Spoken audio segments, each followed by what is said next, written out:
E estamos de volta com o ex-vereador Betinho Duarte. Betinho, você descreveu a sua infância ali, muito romântica também, né? As brincadeiras. Mas e como que você foi para o mundo da política? A sua iniciação política foi quando e como? Miriam, na verdade é o seguinte, eu já te falei que meus pais eram humanistas, né? Inclusive minha mãe era poetisa também, né? Então, sonhos. Professora, né? Professora, e eles tinham sonhos, eu também, com esse legado dele, eu passei a sonhar com o mundo melhor, né? Então a gente fazia trabalho social ali no Morro do Papagaio, na Vila Estrela, na Barra de Santa Lúcia. Então é o seguinte, quer dizer, tinha essa questão da unidade, da compaixão.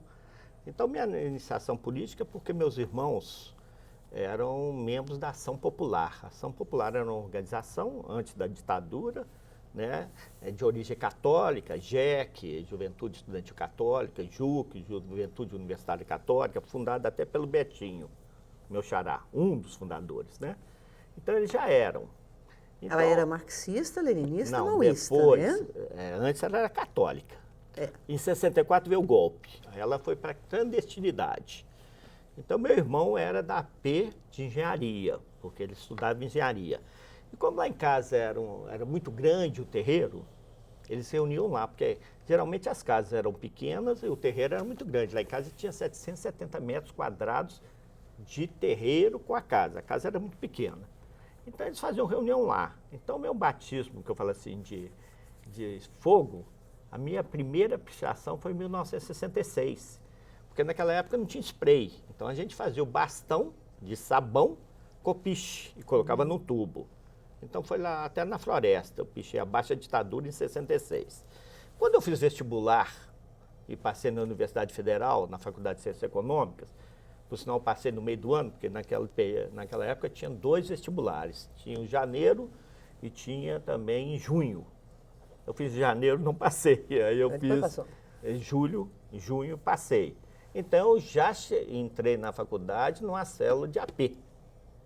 Então, aí começou a militância política. E a AP foi transformando em marxista, leninista, depois maoísta.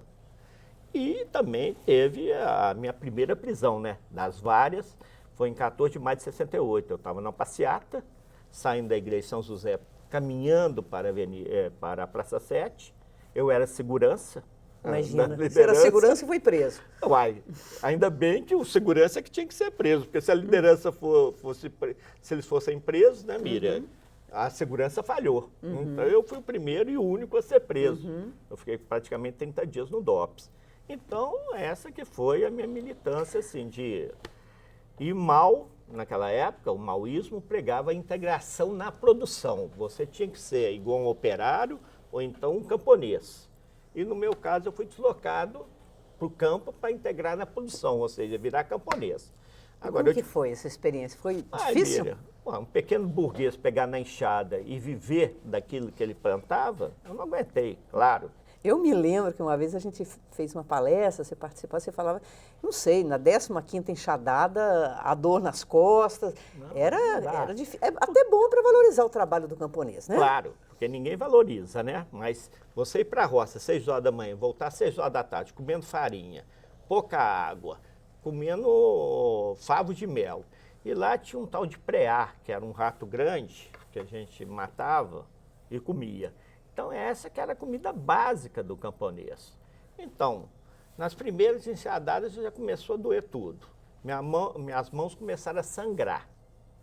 Então, inclusive falaram naquela época que a urina tinha sal. Eu comecei a urinar na mão, aí que infeccionou minha mão. Então, eu falo que o meu sonho daquela revolução acabou num cabo de enxada, porque, na verdade, eu não aguentei. Agora, mais tarde, vamos dizer assim, como militante urbano, bem mais tarde, né? Você foi diretor de sucursal do jornal Movimento e depois do Em Tempo, né? Como é que foi essa experiência também de ser diretor de sucursal? Que era difícil, né, fazer imprensa alternativa nessa época, né? Mas era a única alternativa que a gente tinha de fazer. Aliás, era alternativa mesmo, imprensa alternativa, né? Porque as organizações de esquerda já tinham sido dizimadas, muitas pessoas já tinham sido assassinadas, estavam presas, banidas, assassinadas, desaparecidas. Então, qual que é a alternativa para você fazer uma militância aberta? Eram os jornais alternativos. Então, nós começamos a construir o movimento aqui, que eram cooperativas, você lembra disso, né? Era uma cooperativa de jornalistas, né? Que ampliou. E a sucursal aqui, nós montamos a sucursal. Por sinal, a sucursal do Jornal Movimento, isso tem em todos os livros, o próprio Raimundo Pereira, que foi um dos fundadores do Jornal Movimento, fala que a sucursal aqui foi a sucursal que deu os melhores resultados. Eu, inclusive, vendi uma cota para um empresário, foi o maior acionista do jornal, vendi 1.000 cotas naquela época, 50 mil cruzeiros novos, ou sei lá o quê. Então é o seguinte, vendemos muitas cotas, vendemos muitas assinaturas, inclusive eu fiz uma assinatura, eu fiz um modelo de assinatura para trabalhador, em suaves prestações mensais. E tinha os estudantes, você lembra daquela época, né, que saíam um sábado vendendo jornal na rua. E também no caso do De Fato, né? Não, no caso do De Fato não era nem isso, nós todos vendíamos jornais, com exceção da hierarquia do jornal, algumas pessoas que não vendiam, só entravam com as ideias, né? Mas todos que trabalham de fato, todos os jornalistas, nós vendíamos até 1, 2 horas da manhã. Era uma principalmente batalha. ali, né? Saíam pelos bares da noite, né? Vendendo jornal. Então, aí depois veio o Em Tempo. O Em Tempo, inclusive, o Jornal Movimento foi extremamente censurado, né? Praticamente arrebentado com o jornal. Tinha uma sessão muito interessante, que era o Cena Brasileira, né? Cenas brasileiras. Que era descrever cada profissão. Né? Inclusive teve o Fernando Miranda, foi o primeiro jornalista no Brasil a descer na mina de Morro Velho. Proibiram ele de entrevistar, mas ele pegou o nome das pessoas e depois foi na casa. Então ele fez uma cena brasileira na mina de Morro Velho. Só que tem que ela foi censurada, mas essa cena brasileira era assim, ir no local, conversar com as pessoas, assim, a vivência das pessoas. Então, assim, isso que você falou interessante no primeiro bloco, da compaixão, você se colocar no lugar do outro, às vezes a gente não tem informação para se colocar no lugar do outro. Claro. Aí poderia entrar uma certa imprensa, uma certa descrição, para você saber como é que o outro vive. Claro. Né? Não, inclusive, esse que é o jornalista investigativo que não existe mais, né? Você acha hoje, que não? Não, o jornal acabou. Hoje, na redação, o cara te liga e não quer nem saber, né? E o editor coloca o que ele quiser, né? Como título, inclusive, da matéria. Muitas vezes que não é aquilo que está escrito ali.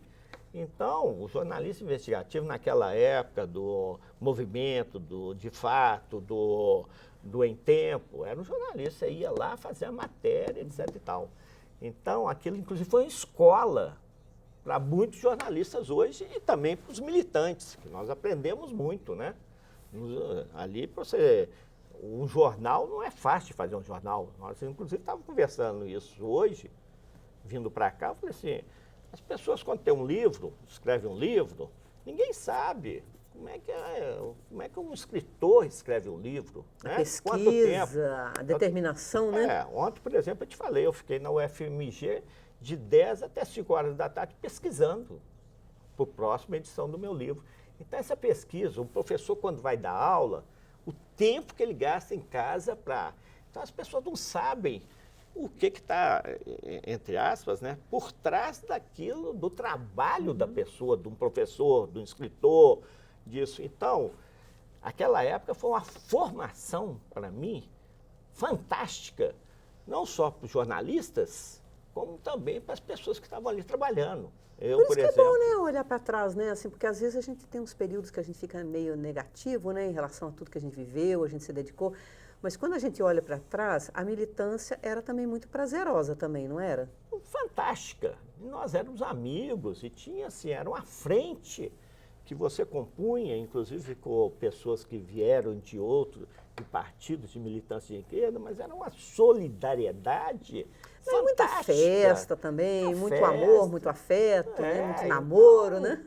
Quer dizer que hoje não existe mais, quer dizer, inclusive nas redações, porque um quer fazer a matéria, etc., tal, o outro jornal quer furar o outro, etc., tal. Mas naquela época, não, a solidariedade, a vivência, a convivência, isso que você está falando, festas, reuniões, encontros. Então, foi uma vida prazerosa. Eu falo que minha infância foi muito prazerosa, foi assim, uma fantástica. Obviamente tem os traumas, né? Mas se a gente olhar para trás, tem os traumas. Mas foi a minha infância, minha adolescência. Essa militância, os meus companheiros, por exemplo, o Gildo Lacerda Macedo, que foi meu colega de escola, quer dizer, ele entrou 6 meses depois. É um desaparecido político. Eu tenho o maior carinho, uma maior admiração pelo Gildo. Eu acho que é importante, a gente não pode só medir por resultados, né? Betinho, nós vamos ter que fazer outro intervalo, nós voltamos daqui a pouquinho.